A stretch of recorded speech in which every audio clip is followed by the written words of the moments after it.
आप देखिएगा कि अभी जो 2026 आया है, तो 2026 से लेके 2030 तक जो आपका सिचुएशन होने वाला है भारत का, economic versus health versus pollution versus इन सारे चीज़ों को आप कैलकुलेट कीजिएगा तो आप देखिएगा कि भारत का सिचुएशन बहुत ही ख़राब होने वाला है।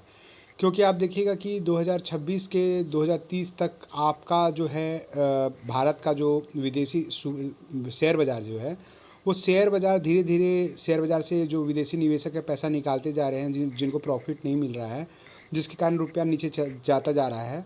और आप देखिएगा कि रुपया तो नीचे जा ही रहा है उस कारण से। इसके अलावा आप देखिएगा कुछ भी हमारे देश में प्रोडक्शन नहीं होता है, ये एक अलग कारण हुआ। इसके कारण भी हमारे देश में जो है रुपया नीचे चले जाते जा रहा है।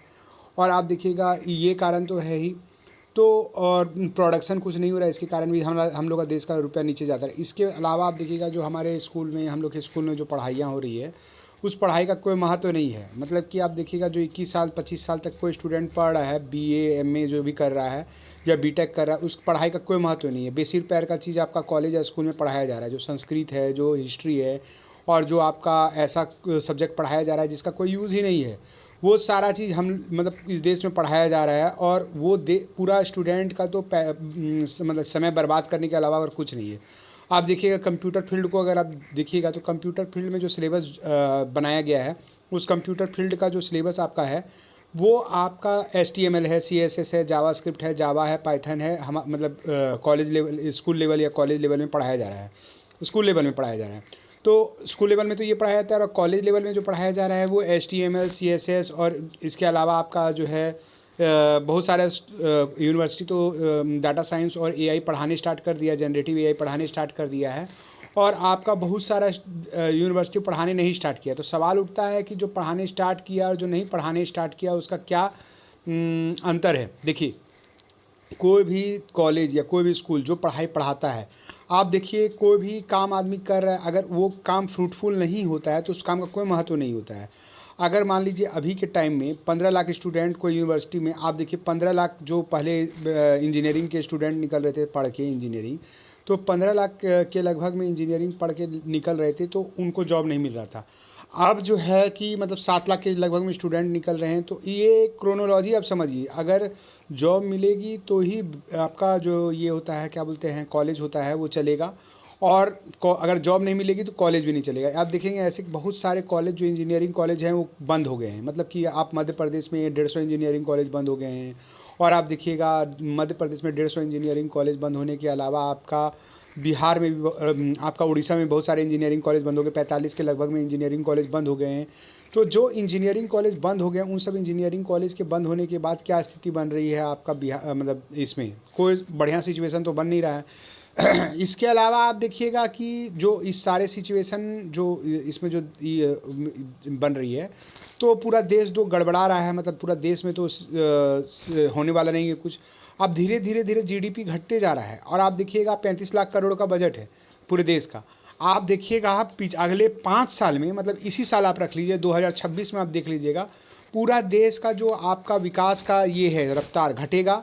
और आप एक तरफ आप ये भी देखिएगा कि चाइना में जो है, आपने अमेरिका जो है एक्सपोर्ट में टैरिफ लगा दिया है।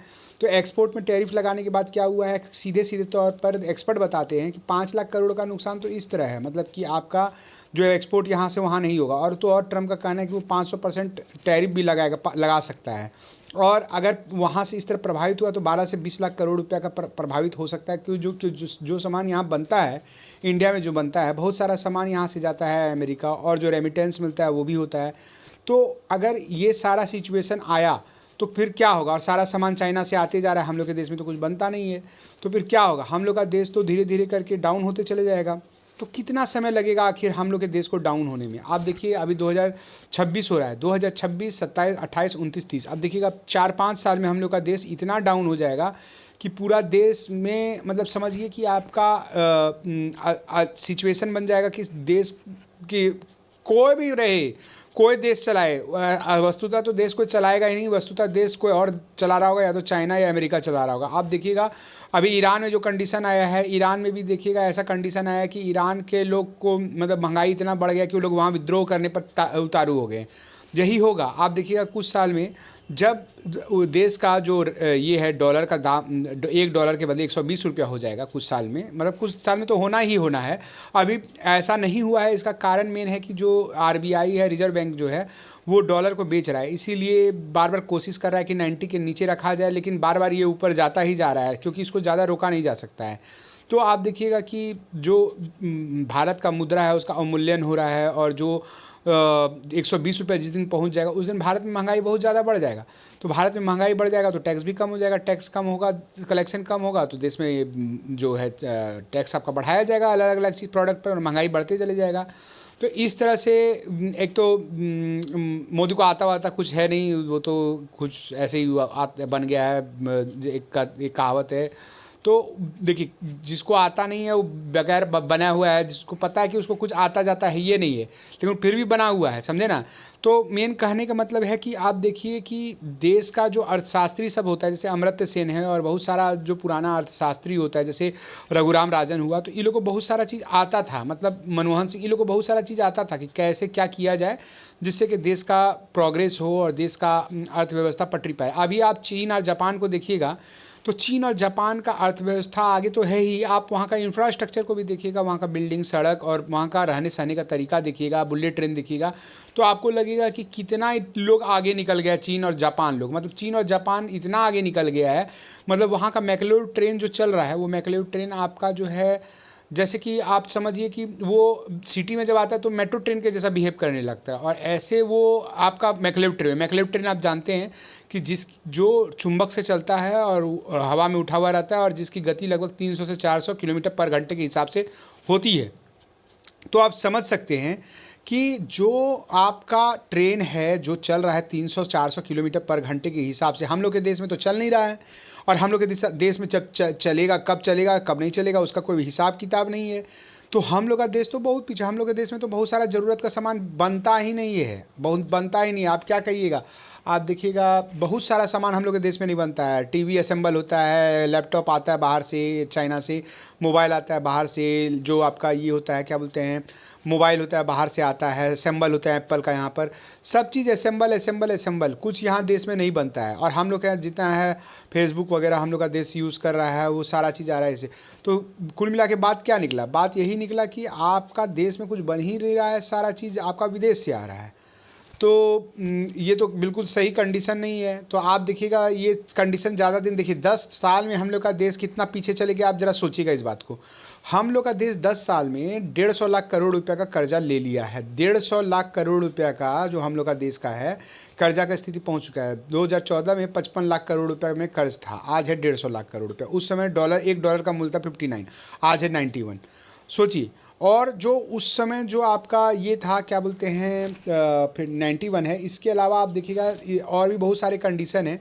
तो ये सब हो रहा है, तो इसको रोकने का तरीका क्या है? नहीं, कोई जो आदमी को आता ही नहीं है, जो चौथी फैल है, वो कभी भी चौथी फैल कभी भी देश को उस मोड़ पे ला ही नहीं सकता कि देश प्रोग्रेस करे।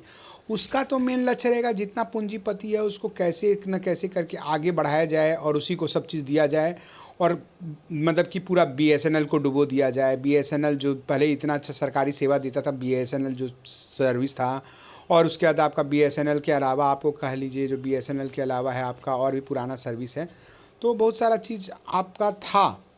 तो इसीलिए मेरे ख्याल से तो जो पुराना अर्थशास्त्री है जो उसको लाने की ज़रूरत है और समझने की ज़रूरत है कि उन लोग का क्या कहना है, क्या प्लान है आखिर। तो प्लान से ही कुछ तय हो सकता है आगे 5 साल का, अदरवाइज़ पूरा देश का सिचुएशन ऐसा हो जाएगा कि देश तो हमको लगता नहीं है कि ठहर पाएगा और कुछ बड़ा होने का उम्मीद है। इसीलिए देखिए क्या होता है, क्योंकि ये मोदी को आता वाता कुछ नहीं है, ये सिर्फ ऐसे ही बाय लक बन गया है, वो अलग बात है। लेकिन आप समझिए कि जो मेन अर्थशास्त्री है उसी का मेन काम होता है कि क्या करना है क्या नहीं करना है। अब देखिए पुराना अर्थशास्त्री सब लौट के अगर आए तो कुछ हो सकता है, अदरवाइज़ तो देश का हालचाल जो है ईरान वाला होने वाला है, श्रीलंका वाला होने वाला है अगले 5 साल में।